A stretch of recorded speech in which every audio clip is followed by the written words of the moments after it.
everybody, welcome to Vinepath.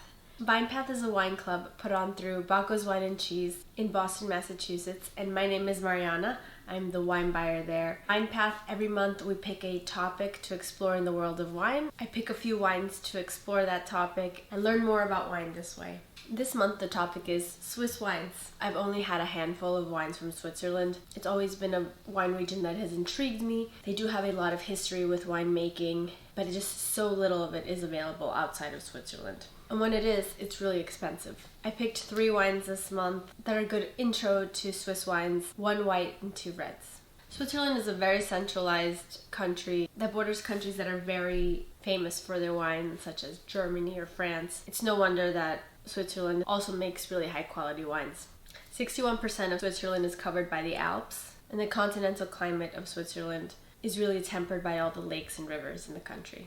So about 100 million liters of wine is made in Switzerland every year. That is not that much, especially considering that Switzerland as a whole has the 4th highest amount of wine consumption per person in the world. So together, the Swiss population consumes about 250 million liters of wine every year. Their own production can't keep up with their rate of consumption. There's a lot of wines from all over the world imported into Switzerland, and they consume 98% of it domestically, which means that a little less than 2% is exported. That's not a lot of wine, and most of it actually stays in Europe, so what comes to the United States is really not that much. But let's try the wines for this month. The first wine we're going to try is a Fendant wine from Thierry Constantin. Thierry Constantin has been making wine since 1995 in the region of Valais. Now, Valais is the biggest wine region in Switzerland. Switzerland has 6 major wine regions. I like to think of it as whatever the country it borders is really has an influence on the winemaking. Valais is very heavily French influenced, and Thierry Constantin's winery is about 50 miles south of the unofficial capital city of Switzerland, which is Bern. And Fendant is the old classic name for the grape that we now know all over the world as the Chasselas. Now, Chasselas is quite famous in Switzerland. It is also planted in France and Germany, and I've even heard it being planted in Spain. But it's the classic wine used in making fondue. It's good to both put in fondue and have with fondue. Chasselas is actually one of the most planted grapes in all of Switzerland. 25% of plantings in Switzerland are this grape Chasselas. So let's try. Now, I gotta say, when I first had this wine, it was very cold and I thought it was a little tight. I was having a hard time getting a lot out of it, and so I actually let it come to room temperature a little more and gave it some time, and I came back to it, and what a difference it made. I get a lot of pineapple in the nose, dough, fresh dough, yellow flowers, little mint in the background. And wow, this is very different than the typical wines I usually have, which are really usually more sharp and have higher acidity. This is round. This is some acidity to it. It's definitely not like a flabby wine, but this is kind of oily and creamy and has notes of white tea. Very nutty. I can see why this goes really well in fondue. Definitely a fun white for winter. And other than fondue, I would have this with really chunky crab cakes with a really nice remoulade. I think the light tropical note would be fun, but then the roundness would go really well with the richness of a crab cake and the creamy remoulade. Our next one is also from the Valais. It's a Dôle from Oliver Rotten. Dôle refers to the fact that it's a blend of Gamay and Pinot Noir. It's something that they do a lot in Switzerland. That type of blend is also common in parts of Burgundy, and they call it the Passat Grand there. And as I had mentioned, Valais is the biggest wine region of Switzerland. It has a lot of history. The Romans introduced some viticulture to this area, but it was actually the Celts that brought over some vines in 800 BC.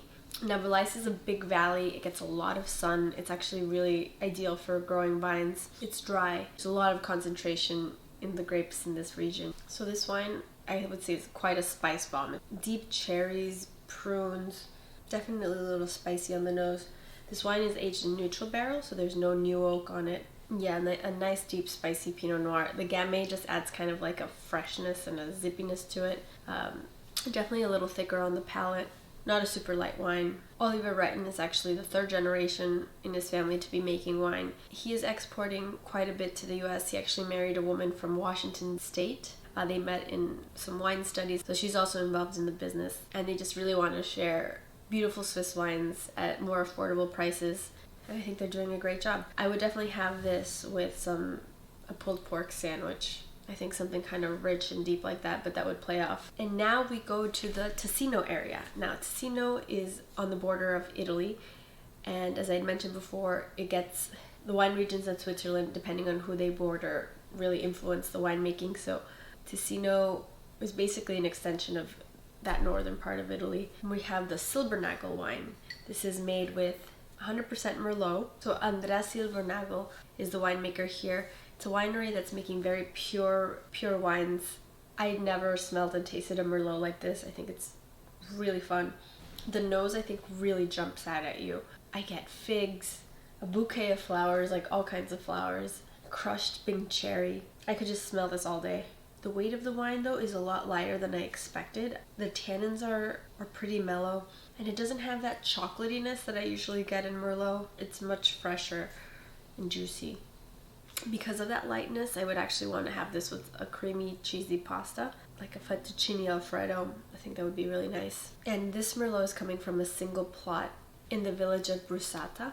It's made with stainless steel, which is also why it has such a purity of fruit. Now, Cantina Silbernagl is a newer winery. It was established in 2012. It's only 2 hectares big, so it's a tiny winery. And they're located on the hills of the glacial origin of the Mendrisotto, right by the Generoso mountain.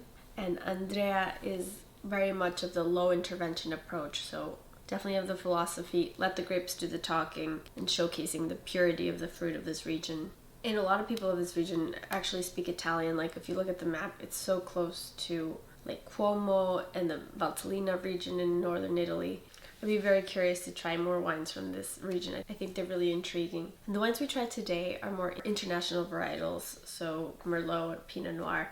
Switzerland actually has 21 native varietals that are planted in really small quantities in Switzerland, but only 36% of the plantings of the country are those varietals. After phylloxera in the late 1800s, a lot of winemakers decided to replant easier to grow or easier to understand and market grapes such as Chasselas and Merlot. But if you can ever seek those more indigenous varietals such as Petit Arvan, Gameret, I would definitely check those out too. Maybe we can do a part 2 of Swiss wines with all indigenous varietals in the future. But I hope you enjoyed this general overview of Switzerland. Let me know what your favorite one was in the comment section. Have you had any Swiss wine outside of these? Did you like it? I hope everyone gets nice and cozy drinking these wines. And I'll see everybody next month. Cheers.